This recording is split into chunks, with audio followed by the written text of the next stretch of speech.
listed on my like firm profile that I spoke Spanish and Italian, which was like mostly true. And this partner came and found me and was like, hey, you speak Spanish and Italian. You should do this investigation where the documents are in English, Spanish, and Italian.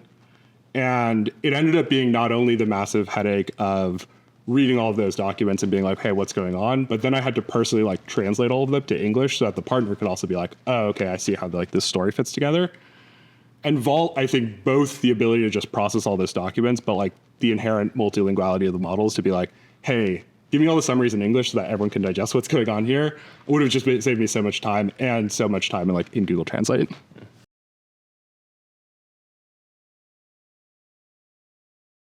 Hi, everyone. I'm Ryan from VALS AI. Today, I'm really excited to be joined by Julio Pereira.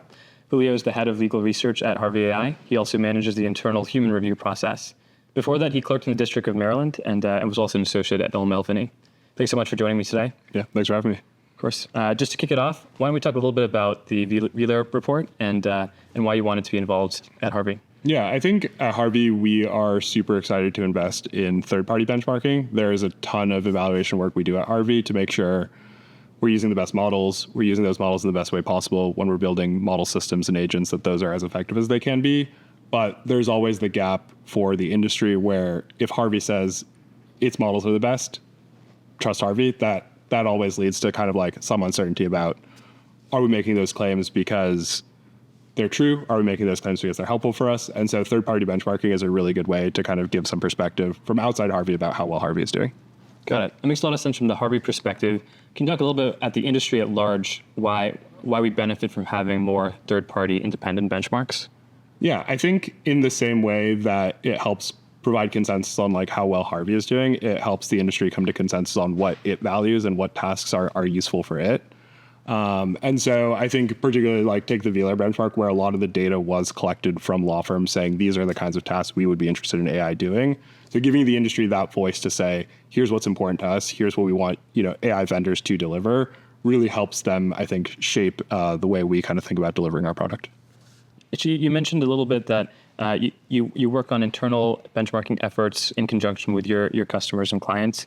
Can you tell me a little bit about what that process looks like and how you build confidence in the product that you're releasing to customers? Yeah, I think there's basically 4 parts to how we think about evaluating systems at Harvey. I think one is base model evaluation. So when new models come out, we try to get a sense of how good is this at legal reasoning, how good is it at solving certain problems that we know we have, and how good is it at solving kind of future state problems that would unlock things at Harvey. Then we have obviously the performance of all of our products, which are the ways we take models, make changes to them, combine them to deliver products to our clients. How good are those doing? How can we make them better? How can we compare them against other products? And the last part is kind of what are we hearing back from clients? So people using our products and saying, hey, I tried to do X and I couldn't quite get the response I wanted, or I tried this in this language that maybe wasn't in our internal benchmarks and it didn't seem to be able to reason quite as well as I'd hope. And the fourth part is kind of like iteration on all of that, taking that feedback and saying where in our various processes can we improve, can we make changes to like better capture what our clients are asking us for. And so that's roughly, I think, how we think about it at Harvey. Sounds like a very comprehensive strategy for capturing evaluation internally. I know that you also publicly released Big Law Bench. Can you talk a little bit about the motivation and what Big Law Bench is? Yeah, I think Big Law Bench was a response to basically 2 things. One was what our clients were asking us about, which was like, how good are your models and how good are your model systems? And then the second was the benchmarks that kind of existed in the space didn't really capture tasks that we thought were valuable to our clients. So you would look at benchmarks like MMLU, which is a popular benchmark, and the questions in that benchmark set would be like, what did Henry Hart mean when he hypothesized about something in the 1950s? And then the answer would be multiple choice. Yeah. And so there was kind of this big gap between what we were seeing in like legal benchmarking and the tasks we knew our clients were trying to do with our systems. And so I think Big Law Bench was both how we were like doing a lot of our evaluations internally, and we kind of wanted to externalize it as like a hypothesis or thesis of like how we think evaluation should work. And so basically the things we wanted to think about in Big Law Bench were, what are tasks that are realistic for lawyers at our various clients? And how do you get numbers on those tasks that are like very meaningful to clients so that when they when you tell them, hey, this is an 80% on that benchmark, that number is somewhat interpretable to them, and they can say, oh, 80% roughly means it has this value prop for me in my everyday work. So, fascinating. Yeah, well, in this study, we actually were able to capture a human baseline as well. And so those percentage accuracies were framed with reference to that baseline. Do you make any similar comparisons about the work product of Harvey and how it compares to entry-level associates, for instance? Yeah, I think it's always kind of a tricky comparison to make, because I think often when you give an assignment to an associate and when you give an assignment to AI, they treat it quite differently. And, associates, I think, contextualize it more in how do I provide value in the shortest time that I can, whereas AI obviously has the advantage of being able to operate very quickly. So yeah, we've definitely tried to estimate how can these models perform compared to humans, but it is always like a bit of a tricky comparison to make, because I think there's so much context that humans bring to these problems that's really hard to set them up in the same way that AI solves them. Yeah. I know that, Harvey, you guys also work with different players in the landscape. You work at GCs as well as big law firms, and even across jurisdictions. Do you find it's challenging to reconcile the concept of what good looks like across these members? Yeah, I think in terms of very discrete tasks, it can be hard. I think people in different countries or in different parts of the industry are doing quite different things and thinking about good quite differently. I think the thing we've found, though, is there are very common shared problem types that everybody working in law deals with. So processing massive amounts of text, finding key pieces of information and reasoning about them, providing kind of analysis of risks and costs and benefits. And these recur in different countries, in GCs versus people at big law firms. And so I think by finding those commonalities, we can at least think about how well the model is generalized to these different problem sets. And then obviously when we have specific clients with specific pain points, we can dig in more on their unique needs and find solutions for them. Interesting. One of the trade-offs that we were able to document a little bit in this report was the trade-off between accuracy, response length, and latency as well. So I wonder how you think about some of these trade-offs you may have between different axes in evaluation. Yeah, I think the one in particular from the report that's becoming much more interesting is accuracy and quality versus latency. I think this year with reasoning models, we've finally kind of seen the first step towards the models are smarter but slower. Whereas I think in the last 2 years, we were getting the models are getting both smarter and faster.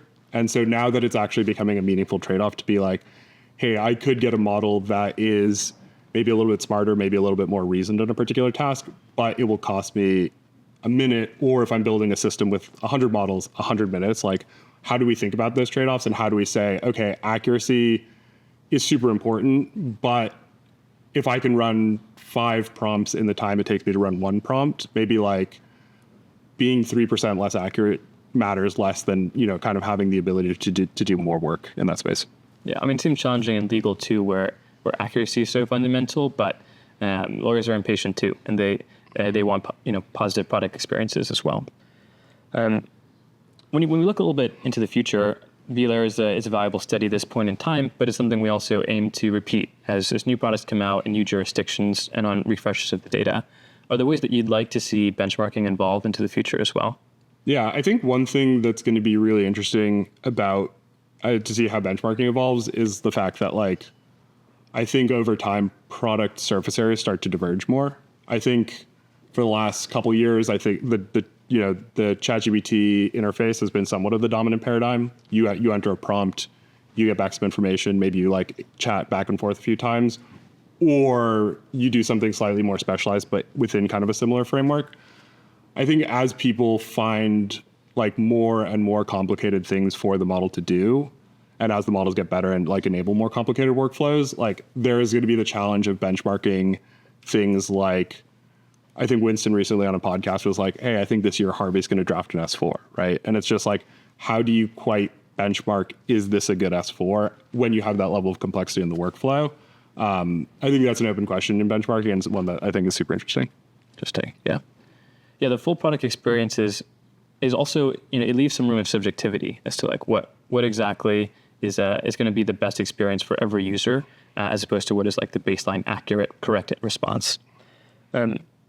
There's also another challenge, which is just in defining use cases, right? Like in this study, we had 7 use cases that were very well defined, and it was on those types of questions that we studied the tools. But the legal industry or legal services industry is much larger than 7 activities. It's not a monolith. There's many different constituent parts. What do you think it would look like to really study the economic impact or the ability of models on that entire industry? Yeah, it's a super good question, and I don't think there's quite an answer yet. I think one way that we've thought about it is lawyer tasks are actually super well defined at big law firms because we bill by the hour. And so when I was at an associate, every day I would be like, hey, I spent 40 minutes doing exactly this one thing. And so there is sort of a nice existing construct for saying, here are all the tasks that I, as a second year associate, did this year and how long it took me and how valuable it was to my client. And I think framing it in that way, makes it like super digestible for lawyers to be like, oh, I know my associates spend 200 hours a year writing client alerts. And client alerts are really valuable, but we can't bill anybody for them. And so I would love if my associates could spend only 20 hours a year writing client alerts and then invest that other 180 hours in delivering actual client value. And so I think that's one way, by defining it in the activities lawyers are actually doing, to create sort of a clear pathway towards law firms being able to kind of find those activities that are really meaningful and really impactful to them and find the vendors that can kind of like deliver the services. Interesting. Well, as you mentioned that you had some experience working in a big law firm, and now you're building one of the most popular legal co-pilots. I wonder if there's one application or workflow within Harvey you would have loved to have while you were an associate. Yeah, I think the one that stands out to me is our Vault feature, which is basically a massive system of models where you can upload, a lot of documents and get answers about all of them. So I remember when I was an associate, a lot of what I did was investigations work, which is here's the story of a company told through their emails and their documents. Go figure out what happened in some case. And one specific investigation I had listed on my firm profile that I spoke Spanish and Italian, which was mostly true. And this partner came and found me and was like, hey, you speak Spanish and Italian. You should do this investigation where the documents are in English, Spanish, and Italian. And it ended up being not only the massive headache of reading all of those documents and being like, hey, what's going on? But then I had to personally translate all of them to English so that the partner could also be like, oh, okay, I see how this story fits together. And Vault, I think both the ability to just process all those documents, but the inherent multilinguality of the models to be like, hey, give me all the summaries in English so that everyone can digest what's going on here, would have just saved me so much time and so much time in Google Translate. Well, thanks so much for joining today, Julio. It's been a pleasure working with you and the team at Harvey on this VLAIR report. Yeah, congrats on the report and super excited to be involved.